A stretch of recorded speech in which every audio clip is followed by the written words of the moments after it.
नमस्कार दोस्तों, स्वागत है आपका मेरे यूट्यूब चैनल में। आज इस वीडियो में मैं आप लोग को बताऊंगा एक नई ट्रिक के बारे में।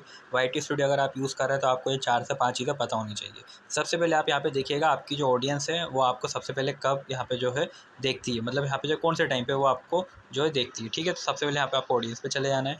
यहाँ पे आपको इस तरीके से ग्राफ देखने को मिलेगा, जहाँ पे पर्पल है इसका मतलब समझिए कि सबसे ज़्यादा यहाँ पर जो है आपकी ऑडियंस अभी आपको देखती है, तो आप लोग को उसी टाइम पे यहाँ पे वीडियो अपलोड करना है।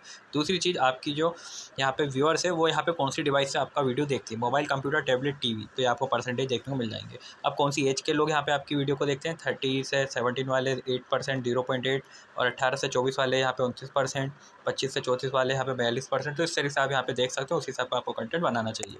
जेंडर देख सकते हैं, मेल कितने यहाँ पे परसेंट वीडियो देखते हैं और फीमेल, उसका जोग्राफी आपको देखने को मिल जाएगा। यहाँ पे इंडिया से कितने लोग देख रहे हैं और बाहर के लोग यहाँ पे जो है कौन से कितने लोग देख रहे हैं। उसके बाद यहाँ पे वॉच टाइम, सब्सक्राइब और कौन से आप यूट्यूबर आपकी वीडियो को देखते हो। तो इस तरह से आप चेकआउट लगा सकते हैं। ठीक है, वीडियो पसंद है वीडियो शेयर कीजिए, चैनल को सब्सक्राइब। मिलते हैं नेक्स्ट वीडियो में।